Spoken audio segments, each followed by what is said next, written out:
When did you start smoking dope? When did you start smoking marijuana? When? Yeah. Dude, get your hair out of your face. Yeah. I'm better. I can see you now. I can pretty much paint the picture of your life for the next 5 years. Okay. You are like the poster child for Mr. Laid Back. Wow. You got me with your logic on. Mr. Vick, are you going forward today without benefit of a court appointed attorney?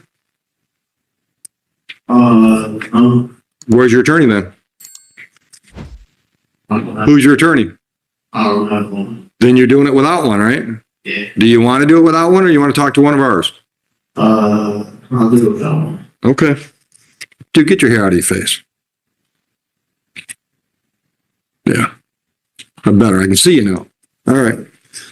Buckle up, guys. Today we're stepping straight into Judge Oakley's courtroom, where a laid-back stoner kid thinks he's untouchable. From the moment Oakley spots that messy hair, you can feel a storm brewing. The kid's casual vibe clashes, hard with the judge's no-nonsense style, and trust me, this introduction sets the tone for a brutal reality check. Stick around because this isn't your average court clip.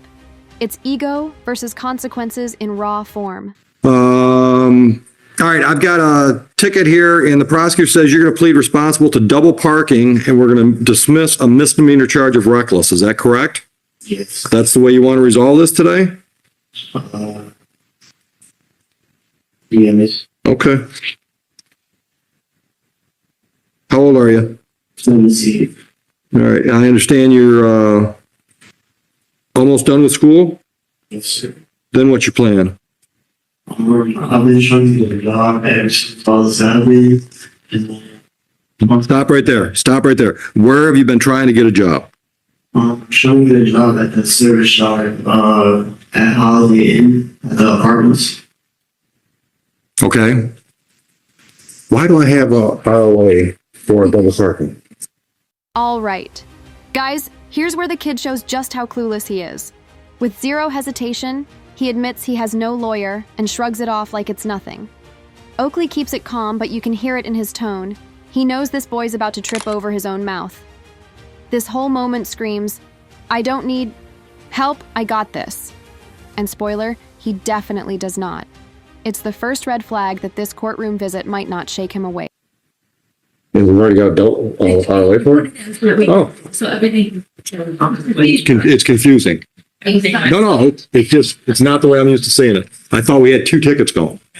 Okay, all right. Where else have you looked? I looked at the baby shop in Logo, Okay. and I also looked at Walmart and Buffalo Wild Wings. And nobody's hiring you? Well, Walmart, I don't know, but I can't get a response from Buffalo Wild Wings, and I'm trying to go to the holidays. Okay, so what's your long-term plan? Done with high school, then what? I'm trying to be an engineer. So you're going to school somewhere. Hopefully that's. Where and when? Well, I graduate this year, and maybe I hope to go to college. Maybe by the time I'm 19. Okay. What are you waiting for?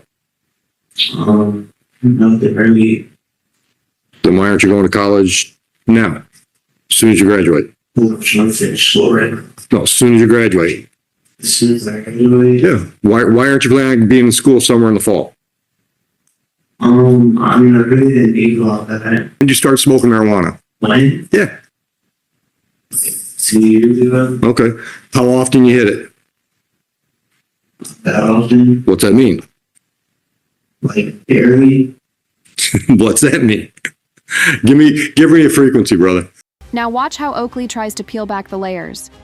He digs deep into this kid's so-called future, jobs he never locked down, dreams of college he hasn't planned for, and vague answers that show he's drifting day to day. It's like watching someone explain a fantasy life with zero blueprint. Oakley's questions hit like jabs, exposing how thin this kid's excuses really are. You can feel the judge's patience thinning with every half-baked answer. Once a month, once a week. Speak. Okay. All right. So on this file, you're not working now, so I'm not going to give you money. I'm not going to charge you fines and costs. I'm going to charge you community service hours. But I also have to give you a little lecture. Dude, I've been doing this a long time. All right? I can pretty much paint the picture of your life for the next 5 years. if you don't do something drastic. Okay, you are like the poster child for Mr. Laid Back. All right. If you're talking about going to school when you're 19, I can guarantee when you're 21, you'll still be talking about going back to school.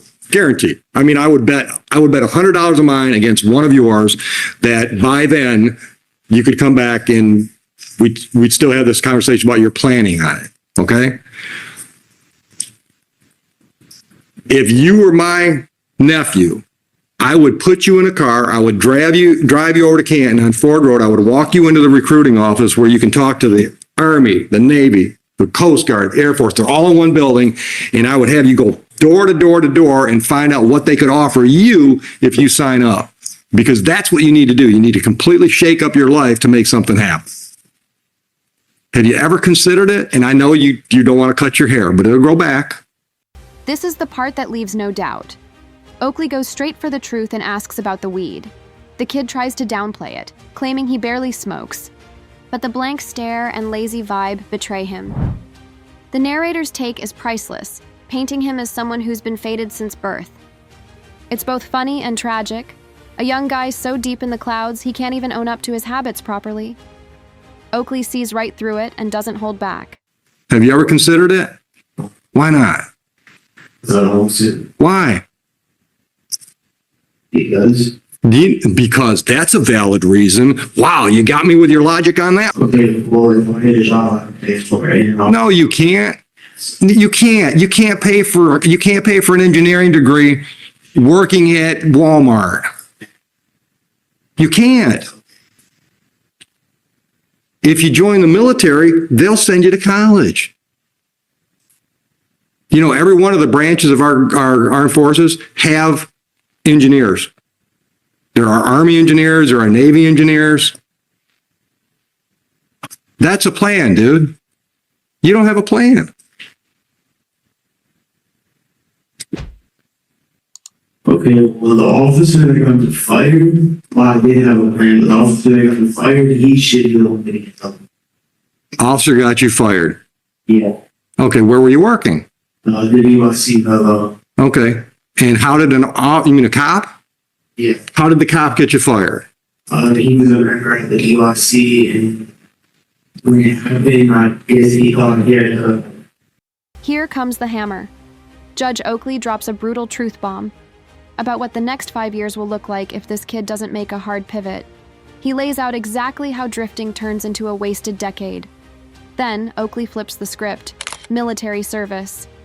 It's not what the kid wants to hear, but Oakley knows structure and discipline might be the only thing to break this lazy cycle.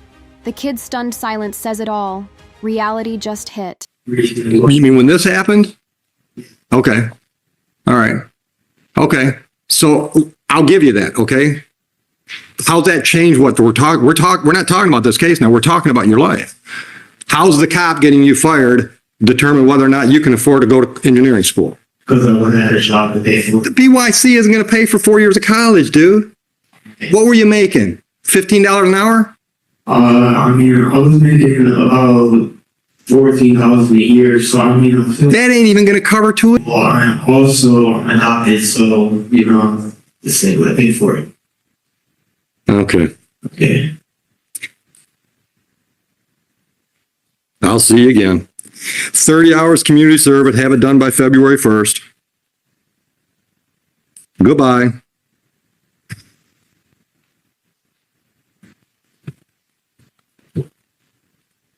Oakley won't let up. He spells out why the military makes sense and why this kid's plan to work at Walmart won't even scratch college tuition. The excuses keep flowing. The hair, a fired job, a cop who ruined it all. Oakley calls it for what it is. Nonsense. He's schooling him on real life. Degrees cost money, excuses won't pay a dime, and discipline doesn't grow overnight. This is a masterclass in fatherly tough love, raw and unfiltered. As we near the end, Oakley hits him with final wisdom and a dose of consequences. He gives him 30 hours of community service, a chance to do something real instead of floating around. But listen closely. Even now, you can tell Oakley knows he'll probably see this face again. The commentary cuts deeper here, a judge doing his best to reach someone who might be unreachable. It's part frustration, part hope, but mostly brutal honesty. Let's wrap this up. This final stretch sums up exactly why this moment matters. Too many young men drift without guidance, and the courtroom becomes their reality check. Too late. Oakley tries, really tries, but you can tell this kid's fight is with himself, not just the law. It's a reminder for us all. Wasted time is the only thing you never get back. If you found this one eye-opening, smash that like button, subscribe for more, and we'll see you in the next video.